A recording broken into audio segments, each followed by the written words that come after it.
여러분 안녕하십니까? 헬로티비 뉴스입니다. 성병관리소의 철거를 막기 위해 시민사회단체가 성병관리소 앞에서 천막 농성을 진행 중인데요. 이와 반대로 성병관리소의 철거를 지지하는 시민 모임이 발족했습니다. 성병관리소 철거를 두고 민민 갈등이 거세지는 상황입니다. 이재필 기자가 보도합니다. 성병관리소 철거 추진 시민공동대책위원회가 지난 21일 발족했습니다. 모임에는 동두천 지역 자생단체 약 40곳이 참여했습니다. 위원회는 동두천시의 성병관리소 철거를 지지한다며 시민들의 강력한 의지를 표명하기 위해 이 자리에 모였다고 발족 이유를 설명했습니다. 이어 동두천은 그동안 기지촌이라는 낙인 아래 고통받아왔고 성병관리소는 그 불명예의 상징이라며 이 상처를 더 이상 자녀들에게 물려줄 수 없다고 강조했습니다. 동두천은 오랜 세월 동안 기지촌이라는 낙인 아래 그동안 힘든 과거를 겪어왔습니다. 성병관리소 철거는 건물 하나를 없애는 문제가 아니라 우리 동두천이 미래로 나아가기 위한 중대한 첫 걸음입니다. 위원회는 성병관리소 철거에 즉각 나설 것을 동두천시에 촉구했습니다. 한편 동두천 옛 성병관리소 철거 저지를 위한 공동대책위원회는 성병관리소 철거에 반대하며 성병관리소 앞에서 천막 농성 중입니다. 철거를 찬성하는 시민 모임이 구성되면서 성병관리소를 둘러싼 지역의 갈등은 더욱 거세질 전망입니다. 헬로티비 뉴스 이재필입니다. 지난 21일 오후 3시 27분쯤 의정부 호원동의 한 공장에서 화재가 발생했습니다.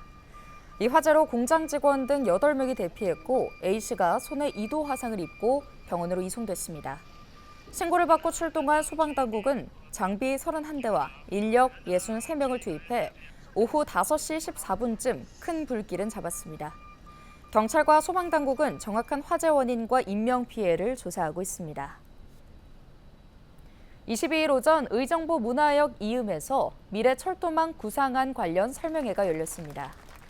이날 설명회에는 의정부의 미래철도망에 관심이 있는 시민들이 모둠홀을 가득 채웠는데요. 먼저 시는 지난해 3월부터 추진해온 의정부시 철도망 효율화 방안 사전 타당성 조사 용역 결과로 8호선 의정부 연장의 최적 대안을 설명했습니다. 의정부 관계자는 이날 참여한 시민들의 의견도 시의 신규 철도 사업에 최대한 반영해 정부가 수립 중인 철도 분야 중장기 계획에 의정부시 철도 사업이 반영될 수 있도록 최선을 다하겠다고 말했습니다. 포천시가 최근 관내에서 확산하고 있는 장기 일반 민간 임대주택 투자와 관련해 시민의 각별한 주의를 요청했습니다. 시는 신북면 가채리 716번지 일대에 민간 임대아파트 건설을 내세운 주택홍보관이 투자자를 모집하고 있는데 정식적인 임차인 모집이 아닌 것을 확인했다고 밝혔는데요.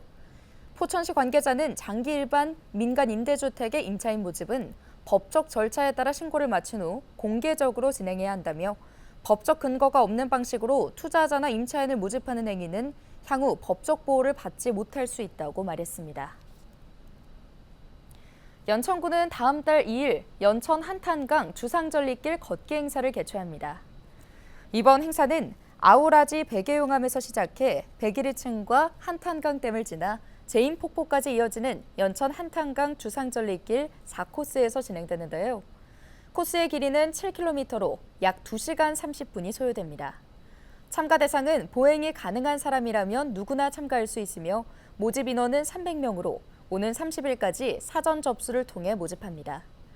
연천군 관계자는 연천 한탄강 주상절리길 걷기 행사를 통해 한탄강 세계지질공원의 뛰어난 경관과 지질학적인 가치를 널리 알리고 지역 경제 활성화로 이어질 수 있길 기대한다고 말했습니다. 오는 26일에서 27일 포천 종합운동장에서 농특산물 대축제가 열립니다.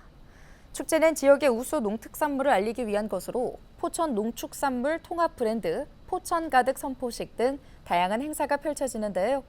첫날인 26일에는 식전 공연을 시작으로 농축산물 선포식과 개성 인삼농협의 인삼김치 담그기 행사 등이 진행됩니다. 27일에는 마당극 공연과 시민 노래자랑, 경품 추첨 등이 열립니다. 일기 신도시들은 지역 여건에 따라 300에서 350% 기준 용적률로 재건축을 준비하고 있습니다. 도시별 16,000가구에서 56,000가구를 추가 공급하는 계획인데요. 늘어나는 주택 대부분은 소형일 것으로 보입니다. 중동 신도시도 마찬가지입니다. 이관성 기자의 보도입니다. 부천시가 노후계획도시 특별법을 통해 계획한 중동 신도시 정비 기준 용적률은 350%, 현재 평균 용적률 216%를 130% 이상 끌어올리는 계획인데 1기 신도시들 가운데 가장 높습니다. 부천시는 노후계획도시 정비를 통해 현재 5만 8천 가구 규모인 중동 신도시에 2만 4천 가구의 주택을 추가 공급할 계획입니다. 인구는 현재 14만여 명 규모에서 18만여 명까지 증가할 것으로 보고 있습니다. 이렇게 되면 노후계획도시 정비 후 중동 신도시의 가구당 평균 세대원 수는 현재 2.4명에서 2.2명으로 줄어듭니다. 3, 4인 이상 가족 중심으로 만든 도시가 1, 2인 가족 중심 도시로 바뀌어가는 모습입니다. 주택 추가 공급과 인구 증가만을 보면 중동 신도시 증가주택의 평균 세대원 수는 1.67명입니다. 늘어나는 주택 대부분 1, 2인 가구가 사는 소형 주택일 가능성이 크다는 얘기입니다. 분양가가 계속 올라 소형 주택 수요가 증가하는 상황도 현실을 뒷받침하고 있습니다. 개별 세대의 면적을 더 크게 만들수록 분양가 자체도 올라가는 부분이 있기 때문에 향후 일반 분양에 들어갔을 때 적용되는 분양가를 감안하게 된다면 아무래도 증가하는 세대들의 규모를 조금 더 작게 가져가는 것도 1, 2인 가구 중심의 소형 주택 증가는 중동 신도시만의 계획이 아닙니다. 평촌과 산본 신도시도 늘어나는 가구 평균 세대원 수를 1.6에서 1.8명으로 가정했고 분당과 일산 신도시도 가구당 2에서 2.2명으로 가정했습니다. 재건축 비용 부담과 분양가 상승, 인구 감소 등 영향으로 중대형 주택이 많았던 1기 신도시는 정비 후 중소형 주택 위주의 도시로 바뀔 전망입니다. 헬로티비 뉴스 이관서입니다.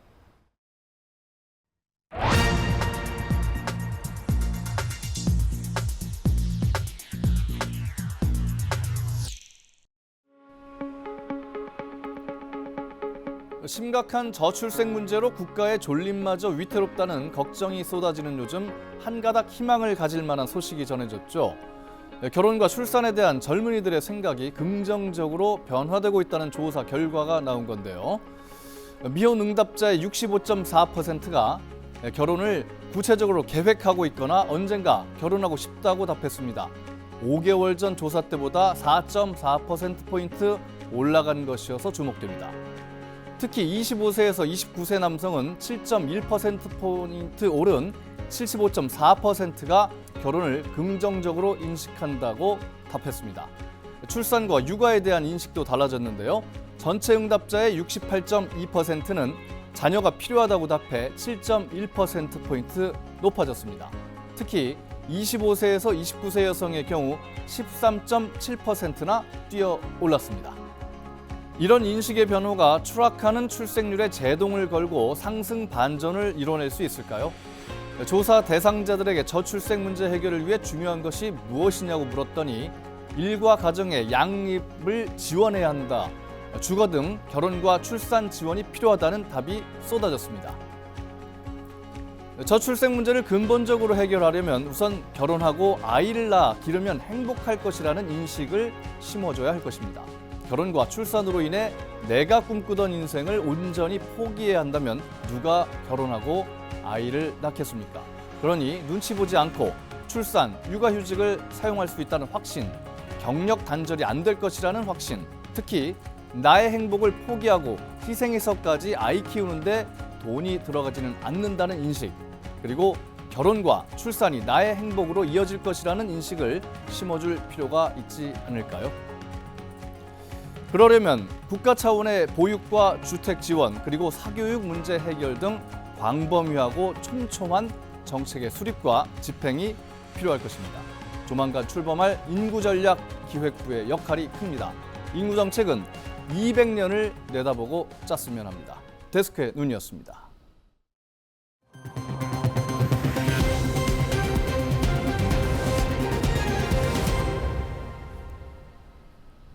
관세청 인천공항본부 세관이 지난 8월 마약을 건강기능식품으로 위장해 국제우편으로 밀수입하려던 일당을 적발했는데요.